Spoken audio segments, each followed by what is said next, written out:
Keluarga Malaysia adalah barisan hadapan yang akan melindungi keluarga dan komuniti daripada jangkitan virus COVID-19. Apakah usaha yang perlu dilakukan bagi mengelakkan tercetusnya kluster baru selepas kelonggaran ini diberikan? Bagaimana kesiapsiagaan KKM mendepani pelbagai kemungkinan? Ikuti temu bual eksklusif Agenda Awani secara langsung bersama Menteri Kesihatan Khairi Jamaluddin jam 8 malam ini. Hari ini di saluran 501 astroawani.com dan semua saluran media sosial kami dan juga live streaming menerusi aplikasi Astro Awani. Saya mahu pergi kepada Wakil Astro Awani yang kini berada merentasi di Laut Cina Selatan, di Sarawak. Fadilah Sulaiman, Wakil Astro Awani Sarawak. Senang untuk kita bertanyakan kepada semua orang di Serata Negara apa reaksi mereka. Sudah tentu reaksi mereka amat positif. Tapi Sarawak ini ada satu elemen berbeza kerana ramai juga penduduk-penduduk ataupun ramai orang yang mungkin terpisah suami isteri, terpisah sanak saudara kerana mereka dipisahkan oleh Laut Cina Selatan. Lebih sukar berbanding dengan berada di Semenanjung. Jadi bagaimana berita ini diterima oleh penduduk Sarawak, Fadilah? Betul, baik. Terima kasih Luqman. Jadi berita kebenaran merentas negeri ini sememangnya dinanti-nantikan oleh rakyat seluruh negara dan ini ini sudah pasti tidak terkecuali bagi kami di Sarawak. Namun persoalannya sekarang, adakah Sarawak akan ikut? Kerana Luqman, kita sedia maklum, biasanya susulan satu keputusan seperti ini, kerajaan negeri melalui Jawatan Kuasa Pengurusan Bencana Negeri Sarawak JPBNS ataupun SDMC biasanya akan mengeluarkan keputusan susulan sama ada untuk mengikuti keputusan Majlis Keselamatan Negara ataupun sebaliknya. Dan ini lebih-lebih lagi bagi melibatkan keputusan yang melibatkan pergerakan merentas negeri, Luqman. Jadi setakat jam 4 petang ini kita masih lagi belum mendapat respons dari pengurusi JPBNS iaitu Datuk Amar Douglas Ugah Embas.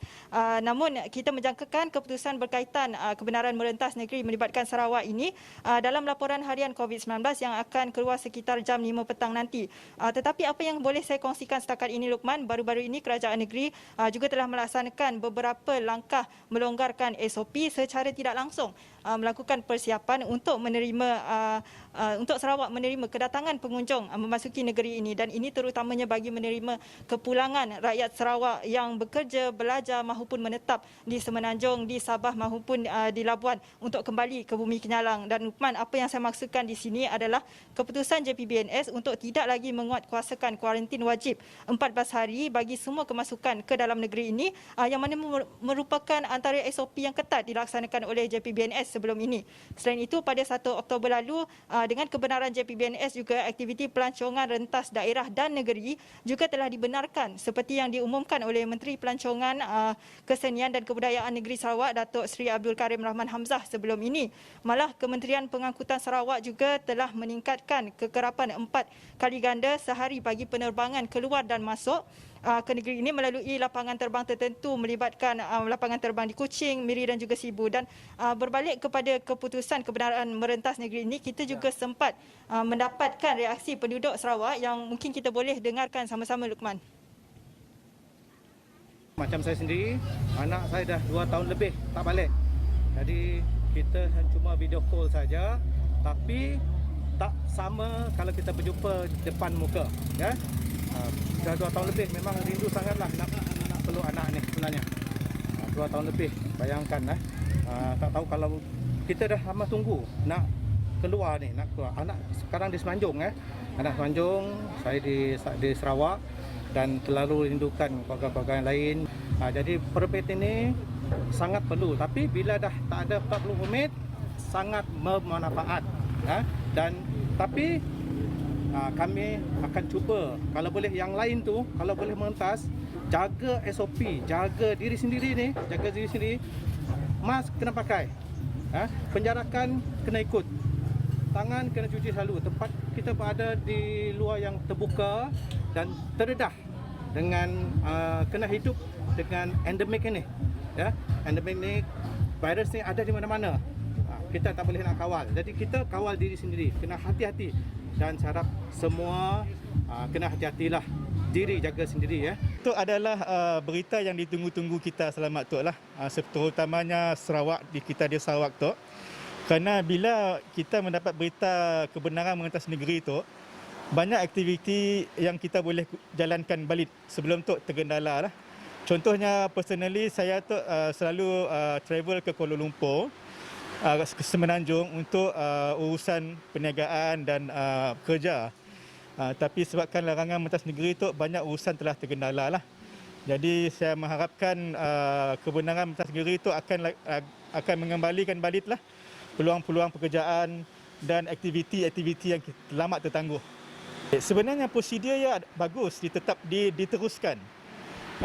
Sebab kita dah siap ada kuarantin satu, kemudian kita dah boleh mentas negeri.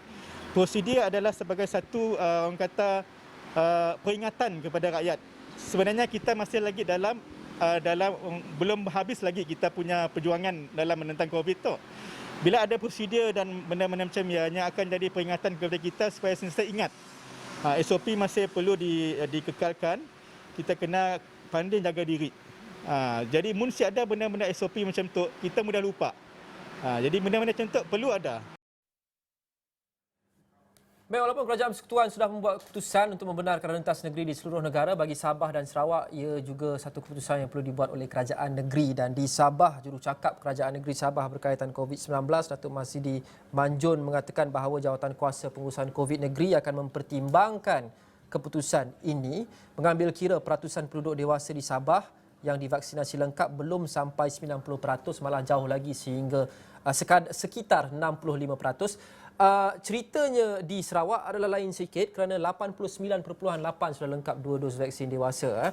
Top 5 atau top 6 di Malaysia yang sebenarnya kita disaksikan sebelum ini, perjalanan vaksinasi Sarawak agak cemerlang berbanding dengan negara-negara lain, Fadilah. Jadi apa mungkin, secara ringkasnya, apa mungkin menjadi faktor yang membuatkan Kerajaan Negeri Sarawak mungkin tidak akan mengikuti keputusan Kerajaan Persekutuan ini?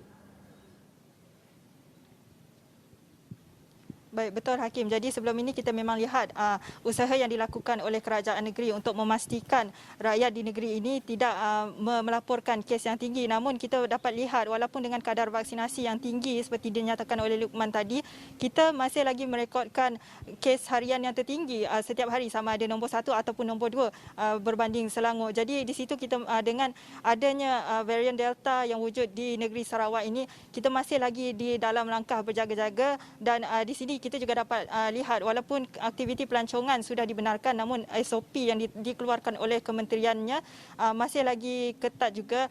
Dan ini kita dapat lihat kerajaan negeri mula memberikan tanggungjawab untuk menangani COVID-19 ini ke bahu rakyat. Kita dapat lihat sebelum ini keputusan yang dilakukan SDMC sangat ketat dan dia mula dilonggarkan sedikit demi sedikit untuk memastikan rakyat di negeri Sarawak dapat belajar menangani COVID-19 bersama-sama. Contohnya sekarang kita juga telah memulakan bagi kes positif yang tidak bergejala, misalnya di kategori 1, kita juga mula membenarkan untuk mereka kuarantin di rumah, walaupun sebelum ini memang semuanya hanya dibenarkan di PKRC ataupun di hospital sahaja. Jadi ini adalah langkah kerajaan negeri untuk mendidik rakyatnya untuk tahu apa yang perlu dilakukan jika dijangkiti COVID-19 dan yang lebih penting untuk mengelak daripada menjangkiti orang lain. Baik, terima kasih. Berkaitan dengan COVID-19 ini, Luqman.